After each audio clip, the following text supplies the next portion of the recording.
good morning guys. Good morning, good morning. Punta kami kina Melanie ngayon. Ayan, magigaya na naman kami guys ni Daddy sa kay Melanie at sa kapatid ni Melanie. Work ng lula nyo guys kasi ayan, tatlo na yung apo natin. Kaya busy na palagi sa mga apo. Kaya nga minsan guys sa pag-isipan namin ni Daddy na siguro maganda na lilipat na lang kami sa restaurant. Kasi ayan, isipin nyo guys, pag araw-araw kami naghihilaya, ayan, napakagasto sa gasolina. At ayan, sigurado by next year, sana guys, by next year sigurado madagdagan itong apo namin. Kasi yung bunso kong anak na lalaki ay balak nilang mga anak na ay balak pa lang naman guys. Sana bigyan naman guys ni God ng blessing at magkakaroon din sila ng anak. So, basta yan ang sabi nila, pagdating nila galing ng States, ayan, o siguro guys, buntis na si, ano tawag nito, buntis na si Eileen. Made in States. Maybe Eileen is already pregnant. Made in States. Tingnan ko. Dapat tumaklamira talaga. Ayan.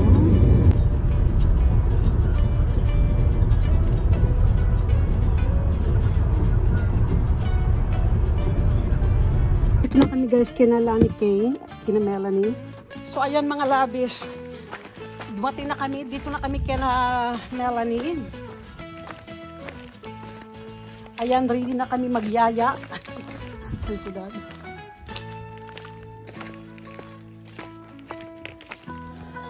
Ayan mga labis, timang talaga to si Melanie guys. First time na dumating kami dito sa bahay nila na hindi niya kami sinalubong.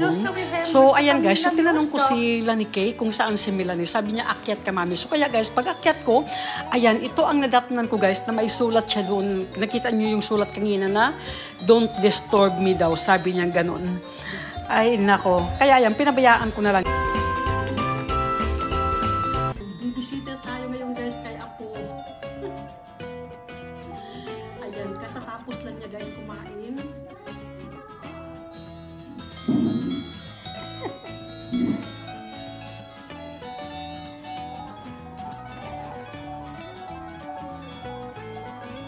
Ayan, tingnan natin guys kung makakatulog yan.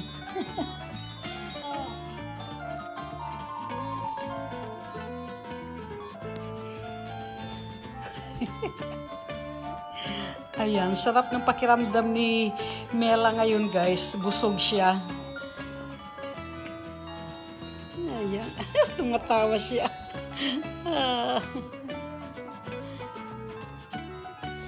Mas kaduyuran ka na ni? Esos kaduyuran is? Mo, jag har redan gjort klart. So ayan guys, natulog na si Mela. Pero ayaw ko pa rin guys ilagay siya sa kama niya. Tapos si Melanie naman ay nagugutom na. So yun guys, ayan, buti na lang at sila ni Kay ay nagsain na guys ng kanin. So ayan, bibigyan ko si Melanie ng pagkain nila. Tingnan natin guys kung buhay ng Lola. Tingnan natin guys kung luto na yung kanin.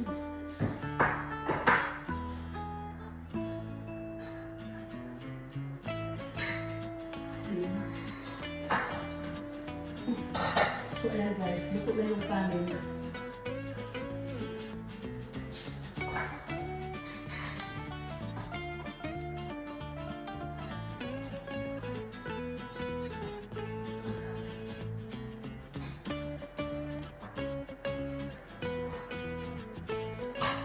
So ayan, hindi na kami guys nagluto ng ulam ni Melanie kasi kahapon guys, may ginawa akong paboritong pagkain ni Melanie kasi alam ko guys, napupunta kami rito. So dinala namin dito at ayan, bibigyan ko siya guys ng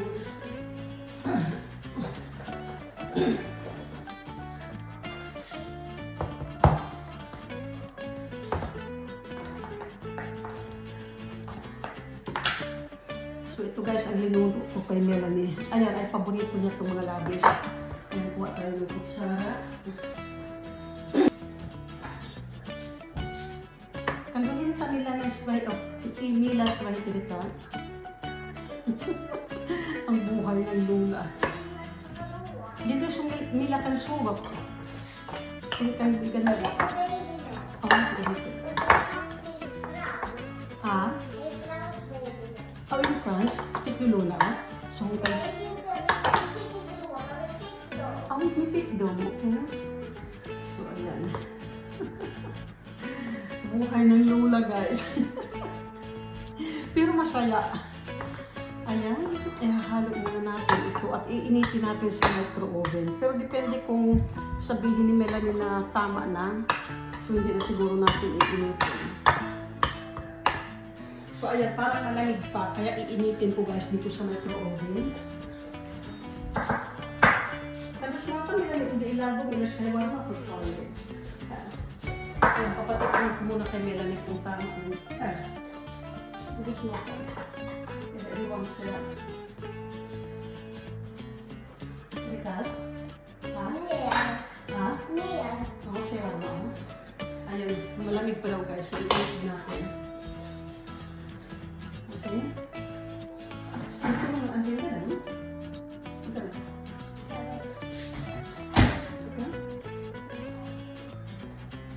Ito siya. Ito na. Okay? Kasi ito tayo na.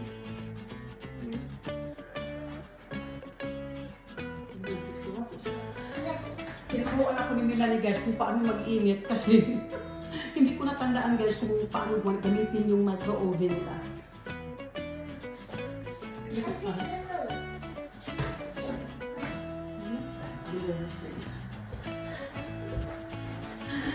Matagal na kasi, guys, ako hindi gumamit dyan sa tawag dito, sa oven nila, micro-oven. Ayan, tinuruan ako ni Melanie. Ayan, nagbibilang siya. So, ayan, parang tulog na si... Ang ganito itong natin pacifier niya, guys, para matutulog yung mabuti. Ayan, tulog na si... Kasi kanina, ilalagay ko masana siya sa kama niya, guys, ay, ayan, hindi pa pala tulog. Kasi nung tinanggal ko yung pacifier niya, ayan, nagising. Pero ngayon, nung tinanggal ko, guys, yung pacifier niya, hindi nagising. So, ibig sabihin ay tulog na niya. 3 seconds left, 9 seconds left, 8, 7.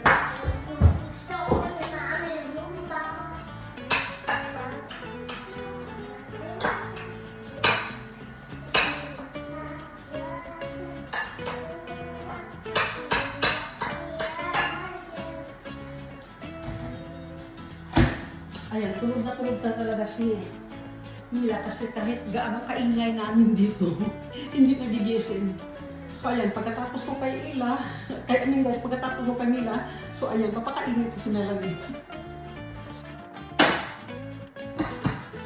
Ayan, sa wakas, tulog na si Mela.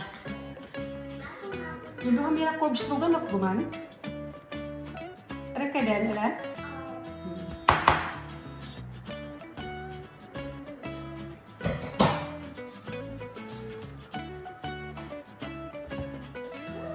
Pala mga labis, kahapon nagluto ko para uulamin namin mamaya. So ang niluto ko kahapon mga labis, ayan, gumawa ako ng, ayan guys, yung pork fillet. Pagkatapos, kasi hindi ako kumakain ng baboy, so gumawa din ako guys ng chicken satay. Ayan ang chicken guys, chicken satay na ginawa ko.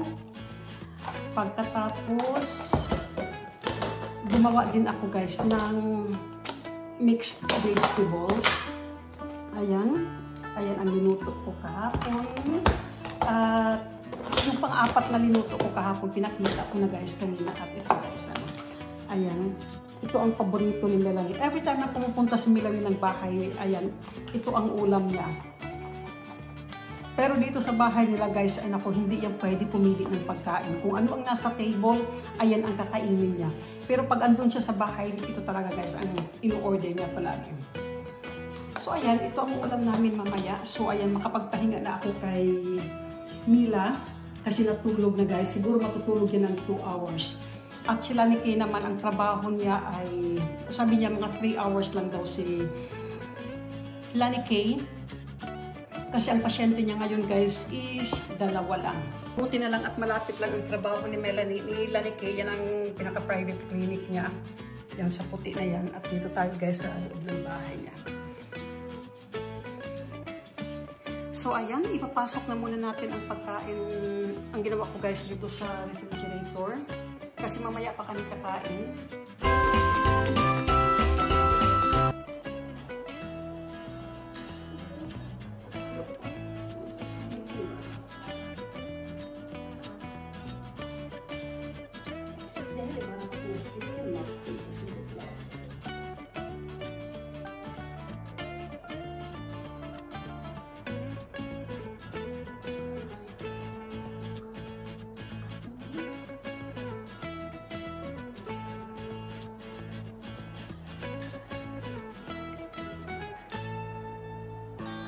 So ayan mga labis, habang pinapakain ko si Melanie, nagising si Mila.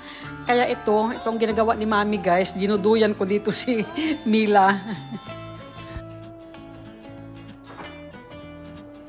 So ayan guys, halos din naubos ni Melanie yung pagkain niya.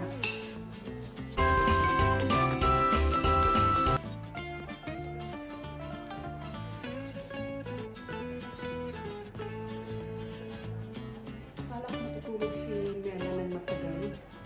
Ayan, ilang minuto lang. Sana matutulog siya.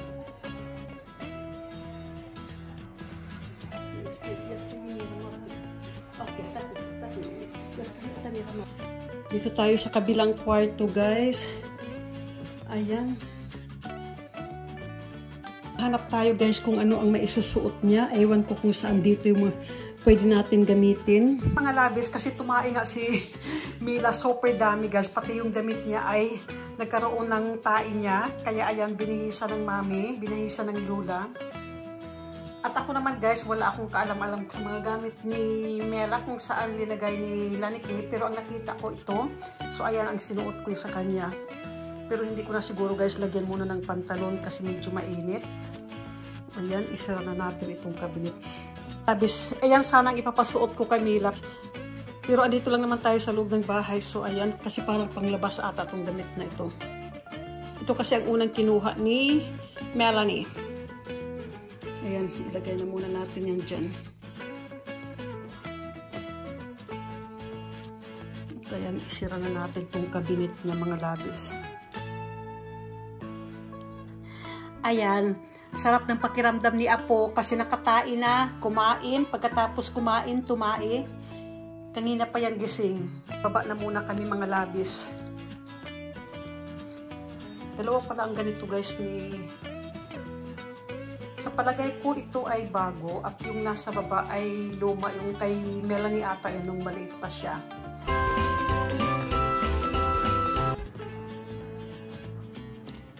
Ayan.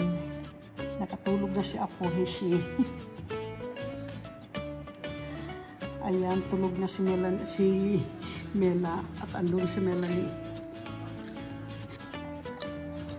Ayan, nakatulog na si Mila.